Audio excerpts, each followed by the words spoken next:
সম্মানিত দর্শক এবং শ্রোতাবৃন্দ, আমি যশোরী আপনাদের সকলকে জানাই আসসালামু আলাইকুম ওয়া রাহমাতুল্লাহ।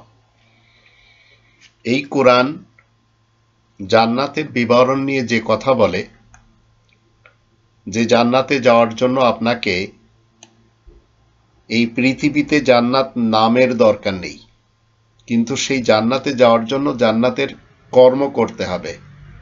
আর একজন মুত্তাকিন ব্যতীত জান্নাতে কেউ যেতে পারবে না। তো আল্লাহ বলছেন 47 নম্বর সূরা মুহাম্মদ এর 15 নম্বর আয়াতে, মাতালুল জান্নাতিল্লাতি উইদাল মুত্তাকুন, জান্নাতের বিবরণ মুত্তাকিনদেরকে যে জন্য ওয়াদা করা হয়েছে।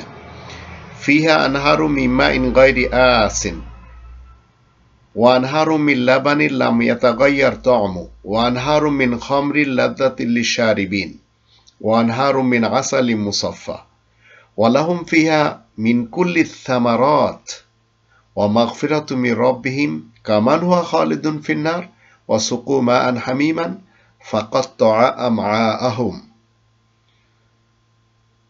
এই জান্নাতে বিশুদ্ধ এবং স্বচ্ছ সুনির্মল পানির নহর দ্বারা, দুধের নহর দ্বারা, যার স্বাদ সম্পূর্ণ অবিকৃত থাকবে, আর এমন শরাবের নহর যা পানকারীদের কাছে খুবই সুস্বাদু মনে হবে, আর সাফকৃত পরিশোধিত মধুর নহর দ্বারা থাকবে।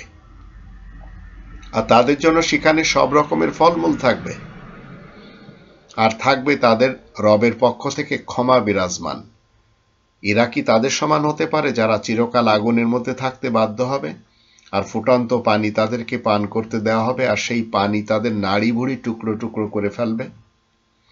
তো মুত্তাকিন হওয়ার জন্য 2 নম্বর সূরা আল বাকারার 177 নম্বর আয়াতে ডিটেলস বলে দেওয়া হয়েছে। সময় করে আপনারা কোরআন খুলে দেখে নেবেন।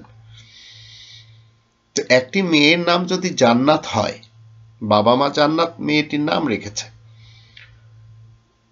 তাহলে কোরআন যে জান্নাতের কথা বলেছে সেই জান্নাতের কোনো একটি জান্নাত কিন্তু এই মেয়েটি হতে পারে না। যেমন ধরুন, আমাদের দেশের একটি মেয়ের ঘটনা আমরা এই যে স্বাধীন বাংলাদেশের যুগে পেলাম। তো জান্নাত আপনার মেয়ের নাম আপনি রাখছেন, জান্নাতের যে 8টি স্তর তার কোনো একটি কিন্তু আপনার মেয়ের নাম জান্নাত রাখাতে হয়ে যাচ্ছে না। যেমন কেউ কারোর সন্তানের নাম অতীত ইতিহাসে 1400 বছর ইতিহাস বা আজকের ইতিহাসে নামের শুরুতে মোহাম্মদ লাগাচ্ছে। তো মোহাম্মদ লাগালেই কিন্তু সে মোহাম্মদুর রাসূলুল্লাহ হয়ে যায় না। এটি আমাদের চিন্তায় সবসময় রাখতে হবে। তো আমাদের দেশে জান্নাত নামক একটি মেয়ে, যে কিনা পটুয়াখালী সরকারি কলেজের ছাত্রী, এই জান্নাত মেয়েটি আবার জাহান্নামের একটি কর্ম করতে যেয়ে ধরা খেয়েছে আবাসিক হোটেলে, যেটি নিয়ে আমরা ফেসবুক জগতে দেখেই চলেছি। আবার সাথে রয়েছে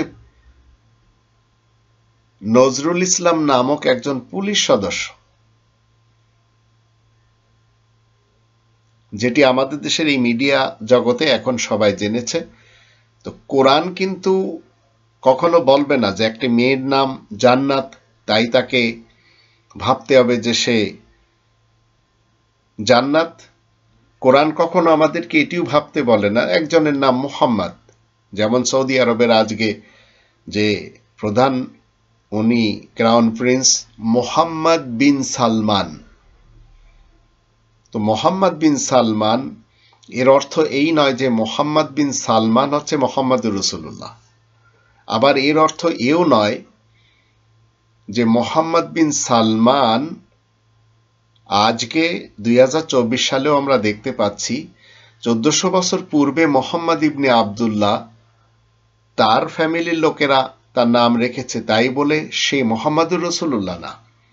তা আমরা মিসগাইডেড হয়ে যাচ্ছি এই নামের সাথে।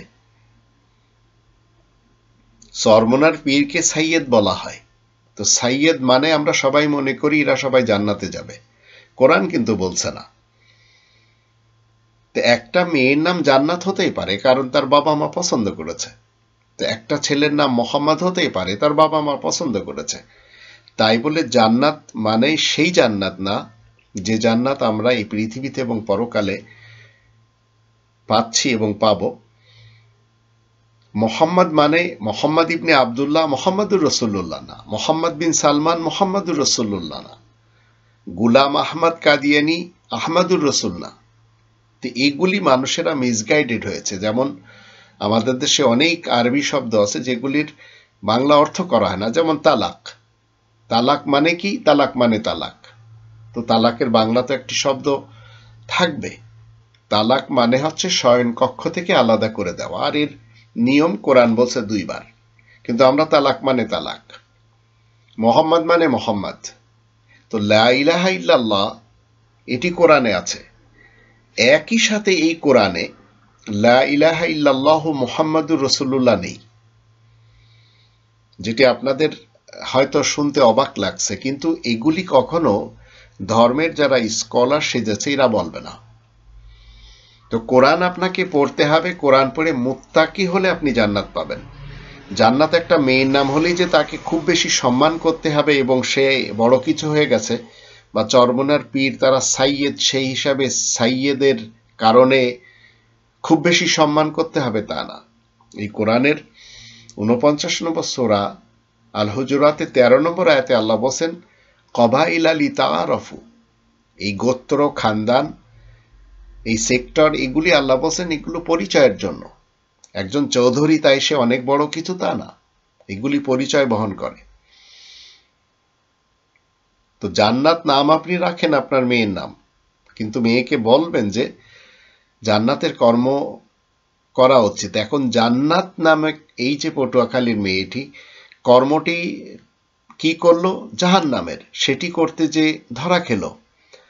তো এর থেকে বড় অপমান তো আর কিছুই হতে পারে না। তাহলে এই নামের লাশ কিসে রেখেছে? রাখেনি। তো এই জন্যই মনে রাখবেন, মোহাম্মদ বিন সালমান মোহাম্মদ ইবনে আবদুল্লাহ সৌদি আরবের হলেই যে তাকে মোহাম্মদুর রসুল্লাহর আসনে বসাতে হবে এমন কিছু না। মোহাম্মদুর রসুল্লাহ হতে গেলে কোরআনের আয়াত প্রচারের কারণে প্রশংসিত মোহাম্মদ উপাধি ধারণ করে আল্লাহ তাআলার বার্তাবাহক রাসূল হতে হয়। এটি আমাদের মাথার ভিতরে যেন সবসময় থাকে। নাম একটি সুন্দর হলেই যে সে সেই সুন্দরের অধিকারী, বা সেই সুন্দরের বা তার আসল চরিত্র বহন করে এমনও না। তো আমরা জান্নাত নামক এই মেয়েটির চরিত্র দেখে নিলাম, একটি জাহান্নামী চরিত্র। আল্লাহ আমাদের সবাইকে বুঝার তৌফিক দান করুন।